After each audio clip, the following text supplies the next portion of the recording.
Hi friends, ನಮಸ್ಕಾರ ಎಲ್ಲರಿಗೂ. ರಂಜೂಸ್ homely ಫುಡ್ಗೆ ಎಲ್ಲರಿಗೂ ಸ್ವಾಗತ. ಇವತ್ತು ನಾನೊಂದು ಗುಜ್ಜೆ ತಗೊಂಡು ಬಂದಿದ್ದೀನಿ, ಅಂದರೆ ಎಳೆಯ ಹಲಸಿನಕಾಯಿ ತಗೊಂಡು ಬಂದಿದ್ದೀನಿ. ಗ್ರಿಲ್ ಪ್ಯಾನಲ್ಲಿ ಹಾಕ್ಬಿಟ್ಟು ಇದನ್ನು ತುಂಬ ಸೂಪರ್ ಆಗಿರುವಂಥ ಒಂದು ರೆಸಿಪಿ ಮಾಡ್ತಾ ಇದ್ದೀನಿ. ಇಲ್ಲಿ ನಿಮಗೆ ಗ್ರಿಲ್ ಪ್ಯಾನೇ ಆಗಬೇಕಂತ ಏನಿಲ್ಲ, ನಾರ್ಮಲ್ ಪ್ಯಾನಲ್ಲಿ ಕೂಡ ಮಾಡ್ಬೋದು. ಈ ಎರಡು ರೆಸಿಪಿ ಕೂಡ ನಾನು ಇದರಲ್ಲಿ ಮಾಡ್ತಾ ಇದ್ದೀನಿ. ಅಂದರೆ ಯಾವ ರೀತಿ ಗ್ರಿಲ್ ಪ್ಯಾನಲ್ಲಿ ಮಾಡೋದು, ಅದೇ ರೀತಿ ಯಾವ ರೀತಿ ನಾರ್ಮಲ್ ಆಗಿರುವಂಥ ನಮ್ಮ ಕಾವಲಿಯಲ್ಲಿ ಮಾಡೋದಂತ ಹೇಳಿ ಕೊಡ್ತಾ ಇದ್ದೀನಿ. ಬನ್ನಿ ನೋಡೋಣ.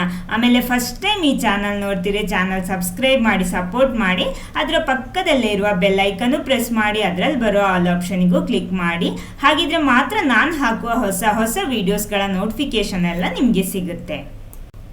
ನೋಡಿ, ಇಲ್ಲಿ ನಾನು ಅರ್ಧ ಗುಜ್ಜೆ ತಗೊಂಡಿದ್ದೀನಿ. ಇದನ್ನು ಮೊದಲು ತುಂಡು ಮಾಡಬೇಕು. ಅಂದರೆ ಯಾವ ರೀತಿ ನಮಗೆ ತುಂಬ ಸುಲಭವಾಗಿ ಅದರ ಹೊರಗಿನ ಸಿಪ್ಪೆ ತೆಗೆದು ತುಂಡು ಮಾಡ್ಬೋದು ಅಂತ ನಾನೊಂದು ವಿಡಿಯೋ ಹಾಕಿದ್ದೀನಿ. ಅದೇ ಮೆಥಡಲ್ಲಿ ನಾನಿಲ್ಲಿ ಮಾಡ್ತಾ ಇರೋದು. ಆ ವಿಡಿಯೋ ನೀವು ನೋಡಿಲ್ಲ ಅಂದರೆ ಖಂಡಿತ ನೋಡಿ, ಅದರ ಲಿಂಕ್ ಡಿಸ್ಕ್ರಿಪ್ಷನ್ ಬಾಕ್ಸಲ್ಲಿ ಹಾಕ್ತೀನಿ. ನೋಡಿ, ಇಲ್ಲಿ ನಾನು ಬೇಯಿಸಿ ರೆಡಿ ಮಾಡಿ ಇಟ್ಕೊಂಡಿದ್ದೀನಿ. ಇಲ್ಲಿ ಇದು ನಾನು ಒಂದೇ ವಿಸಿಲ್ ತನಕ ಕುಕ್ಕರಲ್ಲಿ ಮಾಡಿರೋದು. ಅಂದರೆ ಆ ವಿಡಿಯೋದಲ್ಲಿ 4 ವಿಸಿಲ್ ತನಕ ನಾನು ಬೇಯಿಸಿದ್ದೆ. ಇದು ಅಂದರೆ ನಮಗೆ ಪೀಸ್ ಆಗಿ ಬೇಕು, ಆದ ಕಾರಣ 1 ವಿಸಿಲ್ ತನಕ ಮಾತ್ರ ನಾನಿಲ್ಲಿ ಬೇಯಿಸಿರೋದು. ನೋಡಿ, ಈ ರೀತಿ ಇದೆ. ನೆಕ್ಸ್ಟ್ ಒಂದು ಬೌಲ್ ತಗೊಳ್ಳಿ. ಅದಕ್ಕೆ ನಾನಿಲ್ಲಿ ಅರ್ಧ ಕಪ್ ಮೊಸರು ಹಾಕ್ತಾ ಇದ್ದೀನಿ. 1 ಟೇಬಲ್ ಸ್ಪೂನ್ ಮೆಣಸಿನ ಹುಡಿ, ಅರ್ಧ ಟೀ ಸ್ಪೂನ್ನಷ್ಟು ಅರಶಿನ ಹುಡಿ, ಆಮೇಲೆ ಅರ್ಧ ಟೇಬಲ್ ಸ್ಪೂನ್ ಕೊತ್ತಂಬರಿ ಹುಡಿ, ಆಮೇಲೆ 1/4 ಟೀ ಸ್ಪೂನ್ ಜೀರಿಗೆ ಹುಡಿ, ಅರ್ಧ ಟೀ ಸ್ಪೂನ್ ಪೆಪ್ಪರ್ ಪೌಡರ್ ಕಾಳು ಮೆಣಸಿನ ಹುಡಿ, ಆಮೇಲೆ 1/4 ಟೀ ಸ್ಪೂನ್ನಷ್ಟು ಗರಂ ಮಸಾಲ, ಆಮೇಲೆ ಸ್ವಲ್ಪ ಕಸೂರಿ ಮೇಥಿ ಕೂಡ ಹಾಕ್ತೀನಿ. ಕಸೂರಿ ಮೇಥಿ ಸ್ವಲ್ಪ ಬಿಸಿ ಮಾಡ್ಕೊಳ್ಳಿ, ಹಾಗಿದ್ರೆ ಮಾತ್ರ ಈ ರೀತಿ ಹುಡಿ ಆಗುತ್ತೆ. ಆಮೇಲೆ 1 ಟೇಬಲ್ ಸ್ಪೂನ್ನಷ್ಟು ನಮ್ಮ ಜಿಂಜರ್ ಮತ್ತು ಶುಂಠಿ ಮತ್ತು ಬೆಳ್ಳುಳ್ಳಿ ಪೇಸ್ಟ್ ಹಾಕ್ತಾ ಇದ್ದೀನಿ. 2 ಟೀ ಸ್ಪೂನ್ ಕಡಲೆ ಹುಡಿ, ರುಚಿಗೆ ತಕ್ಕಷ್ಟು ಉಪ್ಪು ಹಾಕ್ತಾ ಇದ್ದೀನಿ. ಮೊದಲು ಇದನ್ನೆಲ್ಲ ಹಾಕ್ಬಿಟ್ಟು ಒಂದ್ಸಲ ಚೆನ್ನಾಗಿ ಮಿಕ್ಸ್ ಮಾಡ್ಕೊಳ್ಳಿ. ಈ ರೀತಿ ನೀರೇನು ಸೇರಿಸಬೇಡಿ.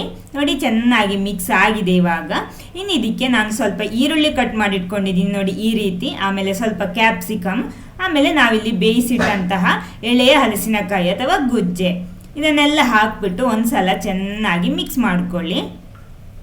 ಇವಾಗ ನಾನೆಲ್ಲ ಹಾಕ್ಕೊಂಡಿಲ್ಲ ಹಲಸಿನಕಾಯಿ. ಆಮೇಲೆ ಉಳಿದನ್ನ ಪುನಃ ಹಾಕ್ತೀನಿ ಇದು ತೆಗೆದ್ಮೇಲೆ. ಇನ್ನು 1 ಸ್ಪೂನ್ನಷ್ಟು ಎಣ್ಣೆ ಹಾಕ್ತೀನಿ ನಾನಿಲ್ಲಿ. ನಿಮ್ಗೆ ಯಾವುದೇ ನಿಮ್ಮ ಕುಕ್ಕಿಂಗ್ ಆಯಿಲ್ ಬಳಸ್ಬೋದು. ಆಮೇಲೆ 1/4 ಟೀ ಸ್ಪೂನ್ನಷ್ಟು ಓಂ ಕಾಳು ಹಾಕ್ತೀನಿ. ಎಲ್ಲ ಹಾಕ್ಬಿಟ್ಟು ಒಂದ್ಸಲ ಚೆನ್ನಾಗಿ ಮಿಕ್ಸ್ ಮಾಡ್ಕೊಳ್ಳಿ. ಆಮೇಲೆ ಈ ರೀತಿ ಒಂದು ಸ್ಟಿಕ್ ತಗೊಳ್ಳಿ, ಯಾವುದಾಗ್ಬೋದು. ನಾನಿಲ್ಲಿ ಸ್ಟೀಲ್ ಸ್ಟಿಕ್ ತಗೊಂಡಿದ್ದೀನಿ. ನಮ್ಮ ಸ್ಟ್ರಾ ಉಪಯೋಗಿಸ್ತೀವಲ್ಲ, ಅದರಲ್ಲಿ ಮಾಡ್ತಾ ಇರೋದು. ನಿಮಗೆ ನಾರ್ಮಲ್ ಸಿಗುತ್ತೆ ಅದು ಸ್ಟಿಕ್ ಎಲ್ಲ, ಅದು ಮಾಡ್ಬೋದು. ಆಮೇಲೆ ನೋಡಿ, ಈ ರೀತಿ ಜೋಡಿಸಬೇಕು. ಮೊದಲು ನಾನು ಕ್ಯಾಪ್ಸಿಕಮ್ ಹಾಕ್ಕೊಂಡಿದ್ದೀನಿ, ಆಮೇಲೆ ಈರುಳ್ಳಿ, ಆಮೇಲೆ ನಮ್ಮ ಹಲಸಿನಕಾಯಿ ಅಂದರೆ ಎಳೆ ಹಲಸಿನಕಾಯಿ. ಈ ರೀತಿ ಮಿಕ್ಸ್ ಮಾಡಿಬಿಟ್ಟು ಈ ರೀತಿ ಜೋಡಿಸ್ಕೊಳ್ಳಿ. ಆವಾಗ ನಮಗೆ ತಿನ್ನೋದಕ್ಕೆ ಇದು ತಿನ್ನುವಾಗ 3 ಕೂಡ ಒಟ್ಟಿಗೆ ತಿನ್ನಬೇಕು. ಹಾಗಿದ್ರೆ ನಾವು ಕರೆಕ್ಟ್ ಒಂದು ರುಚಿ ಸಿಗೋದು ನಮಗೆ. ಈ ರೀತಿ ಫುಲ್ಲಾಗಿ ಈ ರೀತಿ ಸೆಟ್ ಮಾಡ್ಕೊಳ್ಳಿ. ನೋಡಿ, ಈ ರೀತಿ ಜೋಡಿಸ್ಕೊಳ್ಳಿ. ಈ ರೀತಿ ನೋಡಿ, ಇಲ್ಲಿ ನಾನು 2 ಕೋಲಲ್ಲಿ ಜೋಡಿಸಿ ರೆಡಿ ಮಾಡಿಟ್ಟಿದ್ದೀನಿ. ನೆಕ್ಸ್ಟ್ ನೋಡಿ, ನಾನು ಗ್ಯಾಸ್ ಉರಿಸ್ತಾ ಇದ್ದೀನಿ. ನೋಡಿ, ಇದು ಒಂದು ಈ ರೀತಿ ಒಂದು ಇರುತ್ತೆ. ಇದ್ರ ಹೆಸರೇನು ನಂಗೆ ಗೊತ್ತಿಲ್ಲ. ಅಂದರೆ ಇದು ಇಟ್ಬಿಟ್ಟು ನಾವು ಗ್ಯಾಸ್ ಆನ್ ಮಾಡಿಬಿಟ್ರೆ, ನಾವು ದೊಡ್ಡ ಪಾತ್ರೆ ಗ್ಯಾಸಲ್ಲಿ ಬಿಸಿ ಮಾಡ್ತಿದ್ರೆ ಫುಲ್ಲಾಗಿ ನಮಗೆ ಈ ಗ್ಯಾಸಿನ ಬೆಂಕಿ ಸಿಗುತ್ತೆ ನಮಗೆ. ಇಲ್ಲಾಂದರೆ ಒಂದು ಬದಿಗೆ ಮಾತ್ರ, ಮಧ್ಯಕ್ಕೆ ಮಾತ್ರ ಉರಿಯುತ್ತೆ. ಇದು ಈ ರೀತಿ ಇಟ್ಬಿಟ್ರೆ ಅದು ಫುಲ್ಲಾಗಿ ಸ್ಪ್ರೆಡ್ ಆಗುತ್ತೆ. ಇದ್ರ ಹೆಸರು ನಂಗೆ ಗೊತ್ತಿಲ್ಲ. ಯಾರಾದರೂ ಗೊತ್ತಿದ್ರೆ ಕಮೆಂಟ್ ಬಾಕ್ಸಲ್ಲಿ ತಿಳಿಸಿ. ನೋಡಿ, ಈ ರೀತಿ ನಾನು ನಮ್ಮ ಗ್ರಿಲ್ ಪ್ಯಾನ್ ಇಟ್ಕೊಂಡಿದ್ದೀನಿ. ಸ್ವಲ್ಪ ಎಣ್ಣೆ ಸ್ಪ್ರೆಡ್ ಮಾಡ್ತಾ ಇದ್ದೀನಿ. ಮೊದಲು ಸ್ವಲ್ಪ ಸಾಕು, ಜಾಸ್ತಿ ಎಣ್ಣೆ ಬೇಡ. ಯಾಕಂದರೆ ಇದು ನಾವು ಗ್ರಿಲ್ ಮಾಡ್ತಾ ಇರೋದು. ಅಂದರೆ ಇದೆಲ್ಲ ಬೆಂದಿರೆ ಜಸ್ಟ್ ಒಂದು ಸಲ ಫ್ರೈ ಆದರೆ ಸಾಕು, ರೋಸ್ಟ್ ಥರ ಆದರೆ ಸಾಕು. ನೋಡಿ, ಫುಲ್ಲಾಗಿ ಎಣ್ಣೆ ಹಾಕ್ಬಿಟ್ಟು ಈ ರೀತಿ ಫುಲ್ಲಾಗಿ ಸ್ಪ್ರೆಡ್ ಮಾಡ್ಕೊಳ್ಳಿ ಎಣ್ಣೆನ. ನೋಡಿ, ಈ ರೀತಿ ನೋಡಿ, ನಿಮ್ಗೆ ಎಷ್ಟು ಕಾಣಿಸುತ್ತೆ ಅಂತ ನಂಗೆ ಗೊತ್ತಿಲ್ಲ. ನೋಡಿ, ಫುಲ್ಲಾಗಿ ಬೆಂಕಿ ಸೈಡಿಗೆಲ್ಲ ಸಿಗುತ್ತೆ ನಮಗೆ, ನಾವು ದೊಡ್ಡ ಪಾತ್ರೆ ಗ್ಯಾಸಲ್ಲಿ ಇಡುವಾಗ. ನೋಡಿ, ಅದನ್ನು ಈ ರೀತಿ ಸೆಟ್ ಮಾಡ್ಕೊಳ್ಳಿ. ಆಮೇಲೆ ಸ್ವಲ್ಪ ಒತ್ತಬೇಕು, ಹಾಗಿದ್ರೆ ಮಾತ್ರ ಅದು ಅದಕ್ಕೆ ಬಿಸಿ ತಾಗುತ್ತೆ. ನೋಡಿ, ಈ ರೀತಿ ಹೈ ಫ್ಲೇಮಲ್ಲಿ ಇಟ್ಟು ಇದು ಮಾಡಬೇಕು. ನೋಡಿ, ಈ ರೀತಿ ನಾನಿಲ್ಲಿ ಎಣ್ಣೆ ಹಾಕಿರೋದು ರಿಫೈನ್ಡ್ ಸನ್ಫ್ಲವರ್ ಆಯಿಲ್. ನಿಮ್ಗೆ ಯಾವುದೇ ನೀವು ಬಳಸುವಂಥ ಎಣ್ಣೆ ಹಾಕೋಬಹುದು.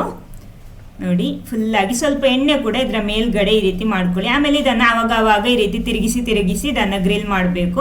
ಆವಾಗ ಎಲ್ಲ ಬದಿ ಕೂಡ ಚೆನ್ನಾಗಿ ಗ್ರಿಲ್ ಆಗುತ್ತೆ. ನೋಡಿ, ರೋಸ್ಟ್ ಥರ ಆಗುತ್ತೆ. ಹೈ ಫ್ಲೇಮಲ್ಲಿಟ್ಟು ಮಾಡ್ಕೊಳ್ಳಿ. ನೋಡಿ, ಈ ರೀತಿ ಸ್ವಲ್ಪ ಈ ರೀತಿ ಅಮರಿಸಿದರೆ ನಮಗೆ ಅದು ಫುಲ್ಲಾಗಿ ತಾಗುತ್ತೆ. ನೋಡಿ, ಎಲ್ಲ ಗ್ರಿಲ್ಲಾಗಿ ಚೆನ್ನಾಗಿ ರೆಡಿಯಾಗಿದೆ.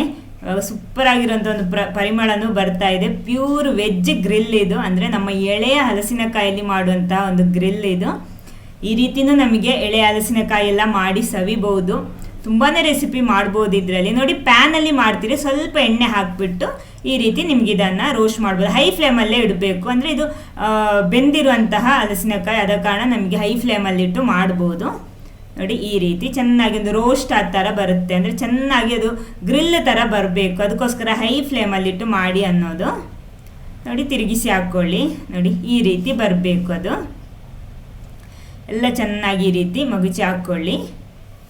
ಸೂಪರ್ ಆಗಿರುತ್ತೆ, ನಮಗೆ ಅನ್ನದ ಜೊತೆ ಎಲ್ಲ ಸೈಡ್ ಡಿಶ್ ಆಗಿ ತಗೋಬೋದು, ಇಲ್ಲಾಂದರೆ ಹಾಗೆ ಬೇಕಿರೋ ಇದನ್ನು ತಿನ್ಬೋದು, ಚೆನ್ನಾಗಿರುತ್ತೆ ಇದು. ನೋಡಿ ಸಾಕು, ನಾನು ಸ್ಟವ್ ಆಫ್ ಮಾಡಿದ್ದೀನಿ, ಇದು ರೆಡಿಯಾಗಿದೆ. ನೋಡಿ ಇಲ್ಲಿ ನಮ್ಮ ಎಳೆಯ ಹಲಸಿನಕಾಯಿ ಅಥವಾ ಗುಜ್ಜೆಯಲ್ಲಿ ಮಾಡಿರುವಂತಹ ಒಂದು ಟಿಕ್ಕ ಇಲ್ಲಿ ರೆಡಿ ಆಗಿದೆ. ನೋಡಿ ಈ ರೀತಿ ಇರುತ್ತೆ, ಸೂಪರ್ ಆಗಿರುತ್ತೆ ಟೇಸ್ಟ್. ಅಂದರೆ ಗುಜ್ಜೆಯಲ್ಲಿ ಜಸ್ಟ್ ನಾವು ಸುಕ್ಕ, ಗ್ರೇವಿ, ಪಲ್ಯ ಆ ಥರ ಎಲ್ಲ ಮಾಡ್ತೀವಿ, ಅದೆಲ್ಲ ಈ ರೀತಿನೂ ನಮಗೆ ಅದರಲ್ಲಿ ಮಾಡಿ ಸವಿಬೋದು. ತುಂಬಾ ರೆಸಿಪಿ ಮಾಡ್ಬೋದು ನಮ್ಮ ಈ ಎಳೆಯ ಹಲಸಿನಕಾಯಿಯಲ್ಲಿ. ಯಾಕಂದರೆ ಸ್ವಲ್ಪ ಸಮಯ ಕಳೆದ್ಮೇಲೆ ಇದು ಸಿಗಲ್ಲ ಎಳೆಯ ಹಲಸಿನಕಾಯಿ, ಆಮೇಲೆ ಅದು ದೊಡ್ಡದಾಗ್ಬಿಡುತ್ತೆ. ಅದಕ್ಕಿಂತ ಮುಂಚೆ ನಿಮಗೆ ಸಿಕ್ಕಿದ್ರೆ ಈ ರೀತಿ ಎಲ್ಲ ಮಾಡಿ ತಿನ್ಬಿಡಿ, ತುಂಬಾ ಚೆನ್ನಾಗಾಗುತ್ತೆ, ಆರೋಗ್ಯಕರವಾದಂಥ ಒಂದು ರೆಸಿಪಿ ಕೂಡ. ಈ ವಿಡಿಯೋ ನಿಮ್ಗೆ ಇಷ್ಟ ಆಗಿದ್ರೆ ಖಂಡಿತ ಲೈಕ್ ಮಾಡಿ, ಎಲ್ಲರ ಜೊತೆನೂ ಶೇರ್ ಮಾಡಿ. Okay, thank you.